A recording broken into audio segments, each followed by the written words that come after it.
अदम गोंडवी जी को हमारा यह नमस्कार और श्रद्धांजलि। घर में ठंडे चूल्हे पर अगर खाली पतीली है, बताओ कैसे लिख दूं मैं कि धूप फागुन की नशीली है। तुम्हारी फाइलों में गांव का मौसम गुलाबी है, मगर ये आंकड़े झूठे हैं, ये दावा किताबी है। ये अमीरों से हमारी फैसला कुन जंग थी, फिर कहां से बीच में मंदिर और मस्जिद आ गए। ताला लगा के आप हमारी जबान को कैदी न रख सकेंगे जेहान के उड़ान से। और जिस्म क्या है रूह तक सब कुछ खुलासा देखिए, आप भी इस भीड़ में घुसकर तमाशा देखिए।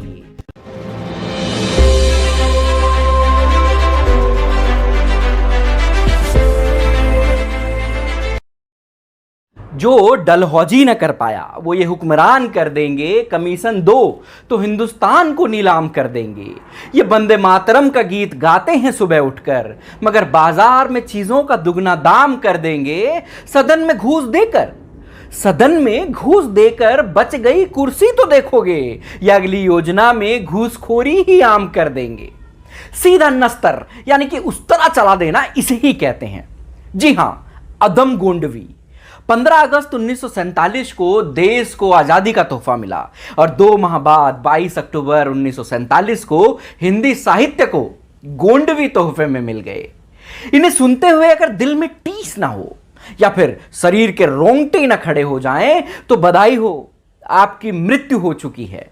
जी हां, यह मैं पूरे यकीन से और होशो हवास में कह रहा हूं। क्यों? तो चलिए यहां चेक कर लीजिए क्या लिख रहे हैं वो।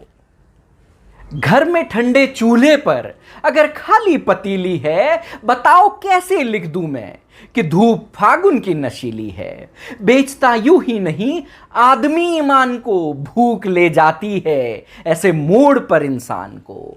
माफ कीजिएगा, आज इस सफर में आपके दिल को कभी ना भूलने वाली चोटें अवश्य आएंगी और वो सच भी बुदबुदाएगा जो जानते हम सब हैं पर बोलना कोई नहीं चाहता। अगर इसके लिए आप तैयार हैं, इस सच को जानने के लिए, तो मेरे साथ सफर में आगे बढ़िएगा, वरना यहीं से गोंडवी जी की तरफ से मैं आपको नमस्कार दे देता हूं। तुम्हारी फाइलों में गांव का मौसम गुलाबी है, मगर ये आंकड़े झूठे हैं, ये दावा किताबी है। उधर जमूरियत का ढोल पीटते जा रहे हैं वो, इधर पर्दे के पीछे बर्बरियत नवाबी है। लगी है होड़ सी देखो अमीरी और गरीबी में, यह गांधीवादी ढांचे की बुनियादी खराबी है। तुम्हारी मेज चांदी की, तुम्हारे जाम सोने के, इधर जुम्मन के घर में आज भी टूटी रकाबी है, यानी कि खाने की थाली रकाबी भी टूट रखी है। अदम जी न तो संत थे न शराबी। हां, शराब को संजीवनी अवश्य कहते थे। गोंडा जिले के परसपुर अट्टा गांव में एक संपन्न ठाकुर परिवार में पैदा हुए।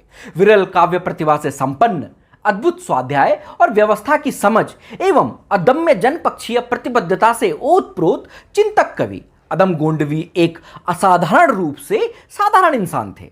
उनकी साधारणता उनका बड़प्पन था। जब मैं रूसो को पढ़ता हूं और अदम को पढ़ता हूं तो दोनों में ही एक समानता मुझे दिखाई देती है। दोनों ही कबीर की राह पर चलते हैं कि जो घर फूके अपना चले हमारे साथ। बस वही उनके साथ रह सकता है जिनको अपने घर परिवार और इस दुनिया मोह माया की चिंता ना हो। दोनों ही दर्शन में विश्वास रखते थे और दोनों ही बस 5वीं और 7वीं तक पढ़े। आपदा में अवसर, यह आपने अक्सर सुना होगा, लेकिन अदम जी ने इसे ही बुनाया। कैसे? देखिए, अदम जी ज्यादा पढ़े लिखे नहीं थे, लेकिन इसको ही उन्होंने हथियार बना लिया, क्योंकि उन्हें किताबें तो पढ़नी ही नहीं थी। उन्हें पढ़ना था संविधान की कतार में सबसे पीछे खड़े आदमी को, और उसे पढ़कर समझाना था संविधान की कतार में सबसे अगड़ों को। किस अंदाज में वो इस बात को समझाते हैं मैं आपको बताता हूं। ये अमीरों से हमारी फैसला कुन जंग थी, फिर कहां से बीच में मंदिर और मस्जिद आ गए। जिनके चेहरे पर लिखी थी जेल की ऊंची फसील, राम नामी ओढ़कर वो संसद में आ गए। यहां पर एक बात और, अदम जी हमेशा तल्ख नहीं थे। कभी कभी देखिए सलाह भी दे दिया करते थे, पर सलाह किस अंदाज में देते थे वो इन पंक्तियों से आपको पता चलेगा।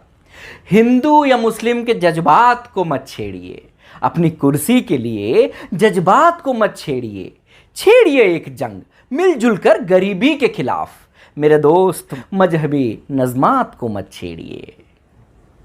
देखिए अभी तक की पंक्तियों से एक बात तो साफ है कि अदम जी एक ठेठ गंवई और तेवर के कवि थे।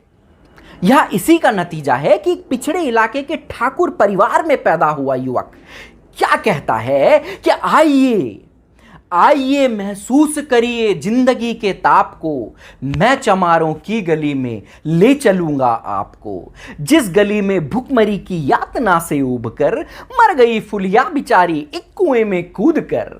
इस कविता को जब पहली बार मैंने पढ़ा था तो एक समय के लिए मैं खुद सदमे में चला गया था। तब क्या यह है उस समाज का सत्य, जिस समाज के बारे में सन 47 से लेकर आज तक सैकड़ों ही योजनाएं निकाली गई, हजारों लोगों ने काम किया और करोड़ों खर्च कर दिए गए, लेकिन क्या ये सब ढोंग है? निशब्द कर देती हैं ये पंक्तियां। लिंक डिस्क्रिप्शन में मैं डाल दूंगा, आप अगर चाहें तो पूरी कविता भी सुन सकते हैं। आपके दिल को चोट ना कर दे तो मैं कविता बोलना बंद कर दूंगा। अदम गोंडवी बनने से पहले उनका नाम रामनाथ सिंह था, और जब मौजूदा यथार्थ की क्रूर विसंगतियों को आत्मसात कर दुस्साहसी अभिव्यक्ति के खतरे को उठाकर अदम गोंडवी बने और चमारों की गली में जिंदगी के ताप को महसूसने और एहसास कराने लगे, तो ठाकुरों की बस्ती में युयुत्सु बन गए। अब अगर युयुत्सु के बारे में आपको नहीं पता है तो उसका लिंक भी मैं डिस्क्रिप्शन में डाल दूंगा। बस अभी इतना बता देता हूं कि एक अकेला कौरव जो पूरी कौरवों की भीड़ से निकलकर धर्म के लिए पांडवों की ओर से युद्ध लड़ा, ऐसे युयुत्सु थे जो कि ठाकुरों की भीड़ से निकलकर दलितों के बारे में बात करते थे। लेकिन अदम के क्रांतिकारी जनपक्षीय सरोकार और एक न्यायपूर्ण समाज के सपने को साकार करने की ललक और प्रतिबद्धता अदम्य है। वे ललकार कर कहते हैं, ताला लगा के आप हमारी जबान को कैदी न रख सकेंगे जेहान के उड़ान को, और बिना लाग लपेट के घोषणा करते हैं जो आज भी उतनी ही प्रासंगिक है जितनी कि तब रहेगी जब तक तथाकथित जनतांत्रिक व्यवस्था भूमंडलीय पूंजी की सेवा में जनता पर जुल्म ढाती रहेगी। और इस बात को भी कहने का उनका अंदाज अलग होगा। देखिएगा कि पैसे से आप चाहे सरकार गिरा दे, संसद बदल गई है, यहां की नकास में जनता के पास बस एक ही चारा है, बगावत। ये बात कह रहा हूं मैं पूरे होशो हवास में। जिंदगी के अंत समय में बीमारी ने जकड़ लिया। इस पर जब मित्रों और प्रशंसकों ने इलाज के लिए चंदा इकट्ठा करने की बात की तो जीवन की खुददारी पर तलवार से भी तेज कलम चलाने वाला ऐसा कैसे होने देता, और अदम ने ऐसा करने से साफ मना कर दिया। ना तो कोई कृतज्ञता का भाव, ना ही कोई शिकायत। अपने समस्त जीवन की पूंजी हिंदी साहित्य जगत को सौंपकर 18 दिसंबर 2011 को अदम अमरत्व को प्राप्त हो गए, क्योंकि हिंदी साहित्य में ऐसी अमिट छाप छोड़ देने वाला हमें छोड़कर तो कभी नहीं जाने वाला है। आज की अगर दृष्टिकोण से भी हम देखें तो उनकी पंक्तियां उतनी ही शाश्वत नजर आती हैं। क्या कह रहे हैं वो हमसे कि जिस्म क्या है रूह तक सब कुछ खुलासा देखिए, आप भी इस भीड़ में घुसकर तमाशा देखिए, जो बदल सकती है इस पुलिया के मौसम का मिजाज, उस युवा पीढ़ी के चेहरे की हताशा देखिए। जल रहा है देश, यह बहला रही है कौम को, किस तरह अश्लील है कविता की भाषा देखिए।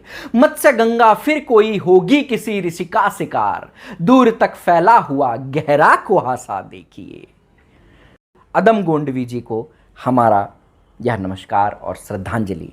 जय हिंद, धन्यवाद।